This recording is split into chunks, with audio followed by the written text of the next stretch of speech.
Don't trust thought. Go to the source of thought. Formless, transcendent field of all possibilities.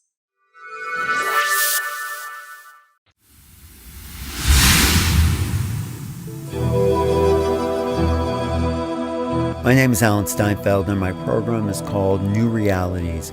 Each week I go deep into the understanding of how we can start to change the planet, how new ideas can be presented to the world to unfold a greater civilization. Welcome to New Realities. I'm Alan Steinfeld, and I'm back here with one of my favorite guests, Deepak Chopra. And he's written a new book called Metahuman, Unleashing Your Infinite Potential. Thanks, Deepak, for being here. Thank you. This is your 80-something book? 90th book. I don't know how you do it. That is infinite potential.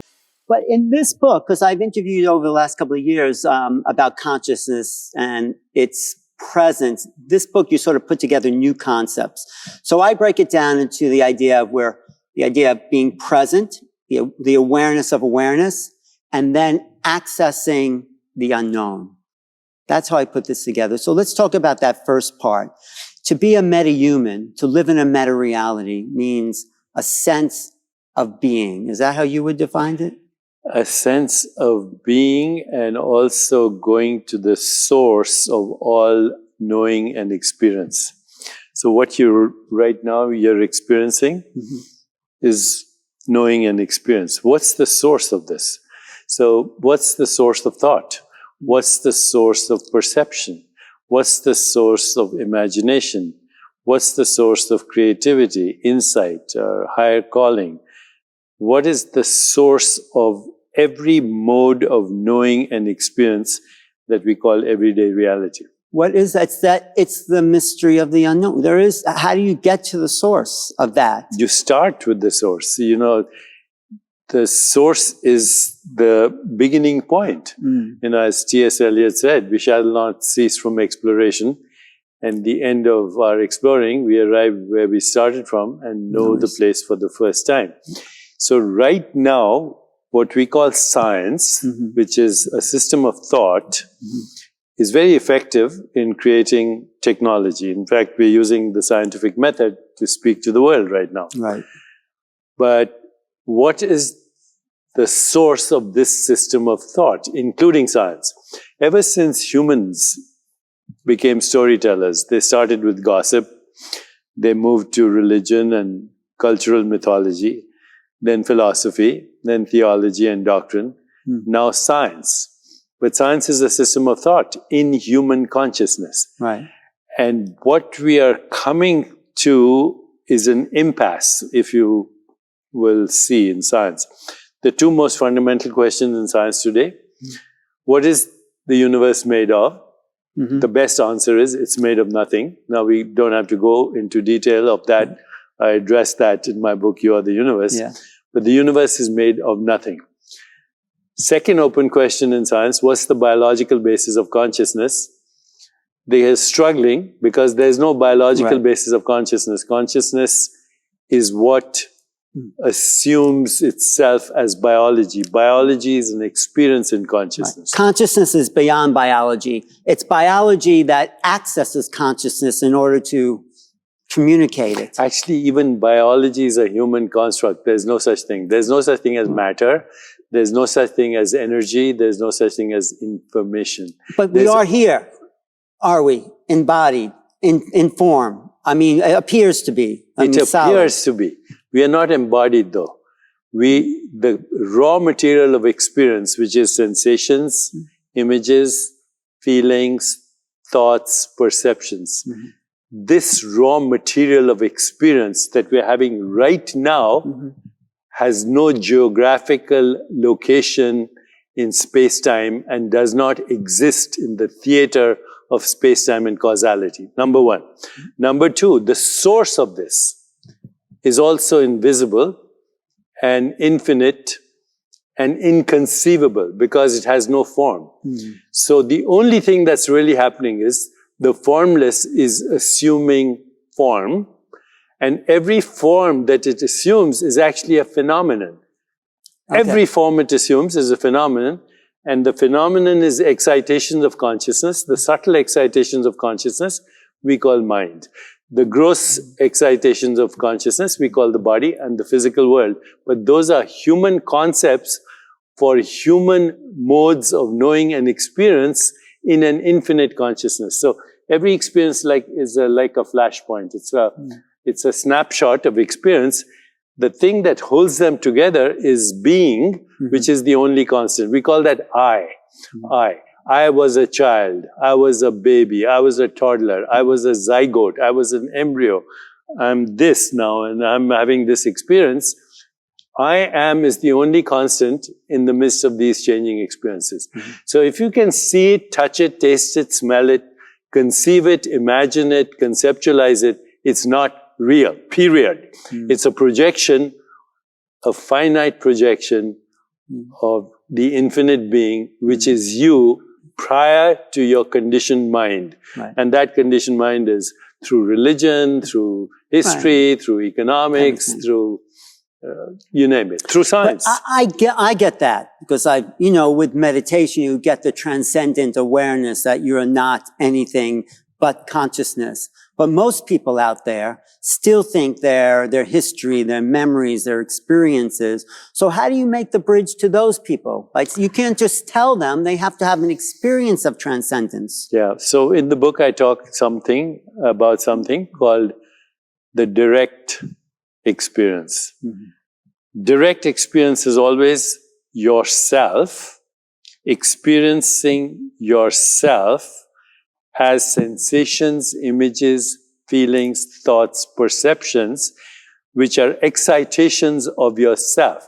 So everything you see is yourself in a different form. You think that this, or not you, but by and large, people think that the body-mind is the container of awareness. It's not. Awareness cannot be contained because it's formless. It's infinite. It is inconceivable. Yeah, you had experience of that. The body is not the container of awareness. The body is an experience in awareness. So when you say, where are you? Most people say, I'm here, meaning here. But actually, I is experiencing this, and all this at the same time. And these individual... And this I cannot be localized in space or time. But when we localize it as the self, we're denying the infinite possibilities of who we are. Yes, a projection of the infinite as the finite cannot compromise, limit, or define the infinite. Just like a wave of the ocean cannot compromise, limit, or define the ocean. Well, what you usually do sometimes in your groups is like have people be silent and then have them notice their thoughts, and you say, who is noticing the thoughts? Who's the who? Who or what is it that notices the thought? Now, just think of, let's say, think of the Empire State Building right now. Sure. You see an image, right? I could. How did you do that? Okay, and where is the image? The image is not in the brain. Image has no location. Now feel love for your mother. Just feel it right now. Where is that love being experienced? Not in space-time. Okay, so every experience that we have actually is not in space or time, and the experiencer itself is not in space-time. So it's transcendent of space-time, which is labels of this limited reality. So what is the source? Then if you say, let's go to the source of it all, what is that source? The source is you. Yeah, before you become Alan, before you can say, I am Alan, it's I am. So, when Moses asked the burning bush, God, what is your name? God says, I am that I am, right? When in the New Testament, Jesus says, before Abraham was, I am. So Abraham is a person, and there's no such thing as a person. A person is a process in infinite being. If you say, I'm a person, which one? You've been so many persons throughout this lifetime. So the person is a verb. It's not a noun. In fact, there are no nouns in the universe. There are only verbs. There are processes in you that we call I am before I become time-bound. The timeless cannot be compromised by its time-bound experiences. The finite cannot compromise the infinite, which is its source. Right, but you're still this body is taking Deepak to here, Deepak goes here, Deepak says this. All an Deepak. illusion. Awareness doesn't go anywhere. Only its excitations appear to move. If I ask you to move from here to here, like let's say you see an image on a television screen.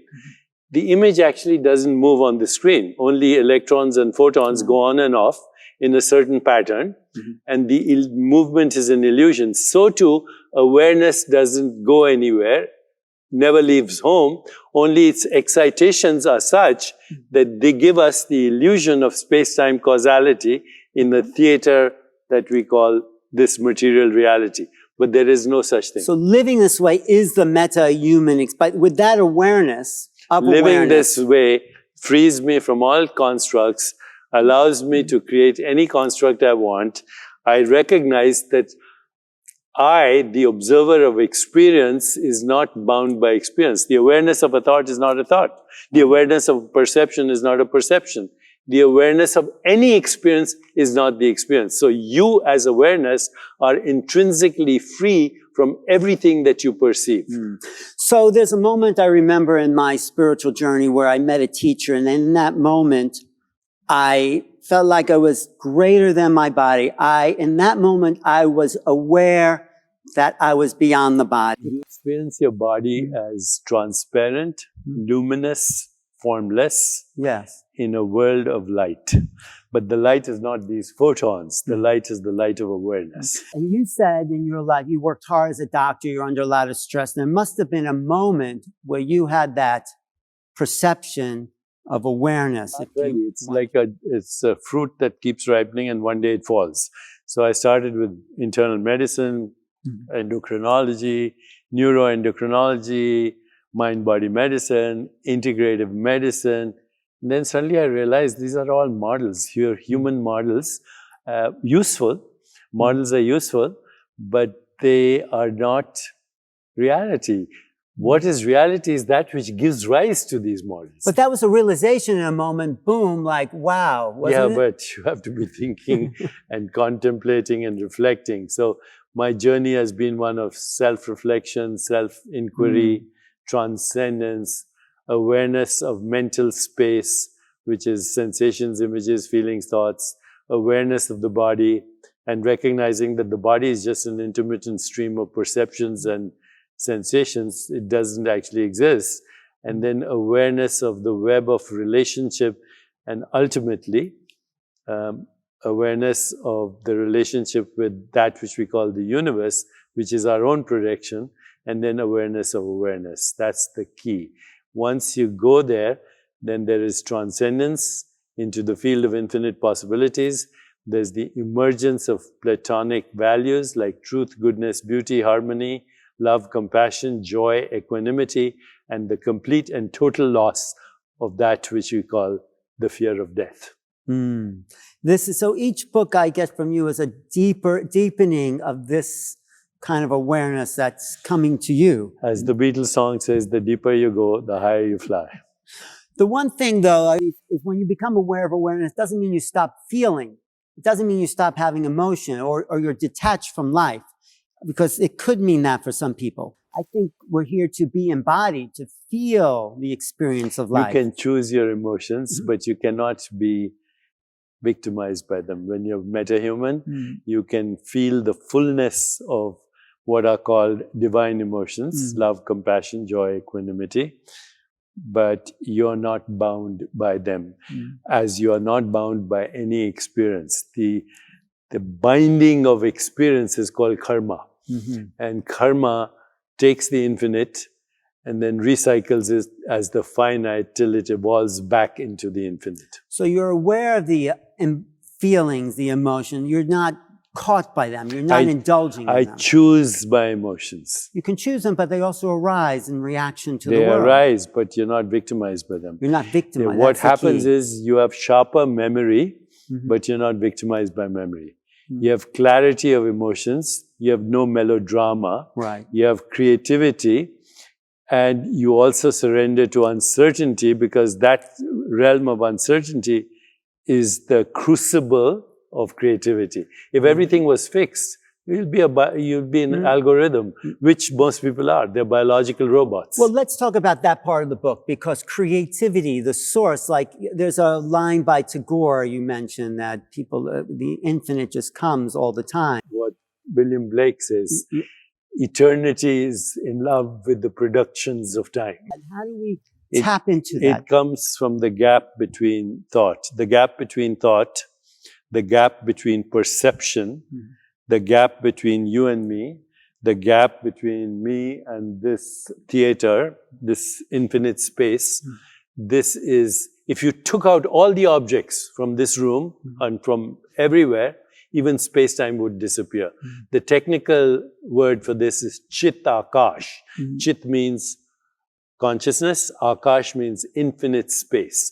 This Chit Akash, it knows itself as space, time, matter, energy, and information. It's the knowing element in every experience. So what is the source of all knowing and experience? Not just the knowing and experience you're having right now, the source. We are a species of consciousness. Like other sentient beings, are species of consciousness that are projecting their own reality. Right. What I mentioned in this book, there's a butterfly called the painted lady. Yes. And she has 30,000 lenses in her eyes. She tastes the world through her legs, hears the world through her wings, smells the world through her antenna. What is reality? Is there a picture of the world? There's no such thing as a picture of the world. There's only ways of looking at those pictures. And actually being the cosmic alchemist, you can take white light, break it up into infinite colors, and create infinite paintings. Right. So we are cosmic alchemists. We take the raw material of experience, which is our own excitations of our own self, and we create this thing that we call the human universe. Well, what I liked about the book, thank you, is when we're present, when we're aware of awareness, then we allow infinite thought to come through us, and we don't know where it's leading. We live in the unknown of a new experience each moment. The known is the prison of past conditioning. We call it karma in the East. The unknown is the fresh field of infinite possibilities, and it is now. This is what Krishnamurti said. Freedom is freedom from the known. From the known, yes. Yeah. So how would you institute a meta-human life to children in education? What would you do instead of programming them, thinking they're an I or a personality? Our educational system is obsolete and silly. And what would you do? Because right now the educational system is information overload. I don't need that. I can Google anything I want. Right? Education means edu-core. Edu means to bring out what is already at the core of a human being. We quoted Tagore earlier. Yeah.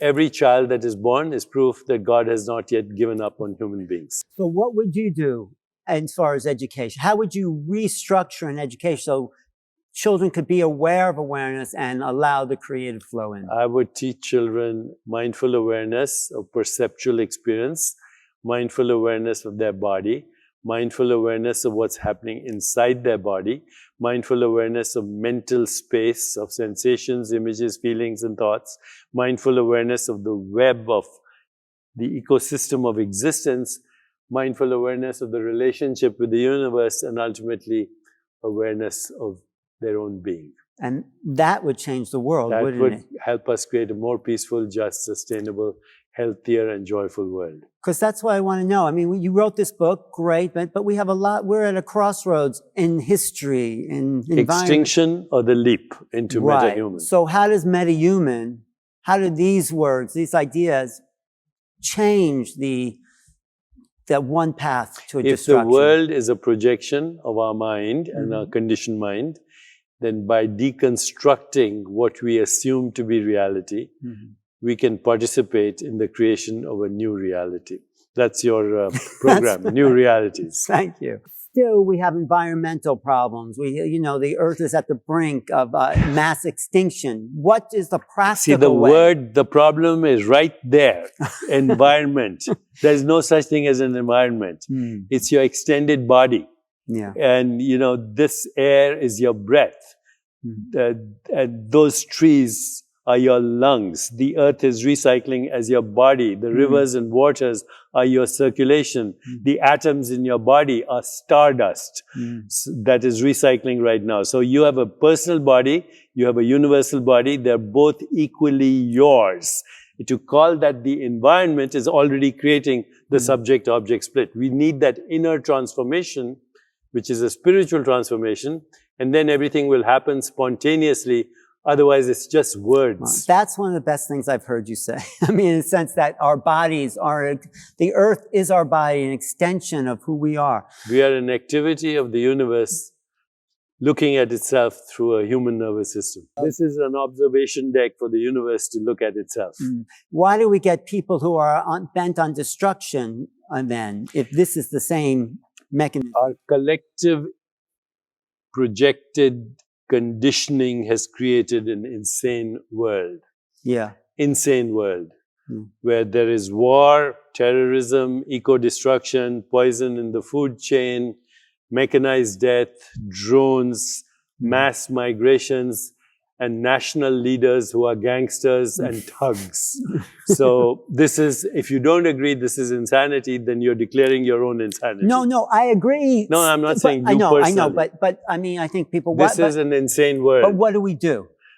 We pick up our visitor's badge and we go to the source and create a sane world. You know, the Course in Miracles starts with this statement. What you're looking at is insanity right now. It is insanity. No, it is. It's totally insane. And we take it to be normal.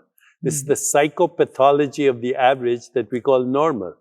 So let's talk about what a meta-reality then looks like. Meta-reality is infinite possibilities every moment, infinite creativity every moment, synchronicity or non-local correlation every moment, surrender to uncertainty every moment, harnessing the power of attention, intention, insight, intuition, imagination, creativity, vision, and higher calling every moment, and transcendence, and living from the source. That's a new reality. Great, but the steps to creating that is what? There's people listening, maybe they're not even aware of awareness. You have to know who you are, and you have to know, why do you want to know who you are? Who you are is absolute existence. Why do you want to know that? Because you have to wake up within yourself to the most fundamental reality. What is your purpose in existence? What is your calling? What are you grateful for? When you start asking these questions, then reality unravels. It's been such a mission for you. You started as a doctor, all that, and then the last maybe 10 years, this has been a compulsion to communicate these reality. I don't know. I'm just singing my song. Some people like the tune. That's all. Well, it's more than that. It's an important part of waking people up. Yeah, but you can't take it personally. It just happens. If I take it personally, then once again, I'm in the realm of self-importance. Well, you know what I do take personally? You've been on my show many times. You said to me, there's only some things you can say on my show you can't say on NBC and ABC. Yeah, sure. That's true. What would you like to say here that you don't think the mainstream is ready for? Let's go out there. Get over the superstition of matter. That's it. Once you get over the superstition of matter, you'll discover reality. I find meditation is the best for that, when your body disappears and all you are is consciousness. You're a formless being experiencing the entire universe as form and phenomena. You are not your body. Your body is part of the experience you're having. Your mind, body, and the world that you experience are projections of consciousness. But there's something important about incarnation. Being embodied, feeling your body is a gift of the universe. And I think it's one of the most exciting things to do is bring consciousness into form. Yeah, but I object to the word incarnate and embodiment, because there's no such thing. It's excitation having an experience that we call embodiment and incarnation, but we never leave home. We are never away from our source. We only overshadow it, and then we buy into the projection, we embed ourselves in projection, and we call it embodiment. And for some people that's misery, and some people it's joy. You have to be independent of both. It's all a projection if you're at that level of awareness of knowing. If you are aware of your projection, you're independent of that projection. So what's our evolution look like? Let's say we wake up to meta-realities and meta-humans. What does the world look like to the meta-realities that we become? First of all, as an individual, you become a cosmic alchemist. You move from being a person to a metahuman. Secondly, collectively, that can create paradise on earth. Cosmic Alchemist. Maybe that's the name of your next book. We'll see. What is it that you're working on coming up? On a book that looks at all the world wisdom traditions and their methodologies of meditation, contemplation, self-reflection, an encyclopedia of all the knowledge that has come from all the wisdom traditions from all the world. What do they have in common, all these wisdom traditions? They have transcendence, Platonic truth, and loss of fear of death as the most fundamental basis, because who you are is not subject to birth or death.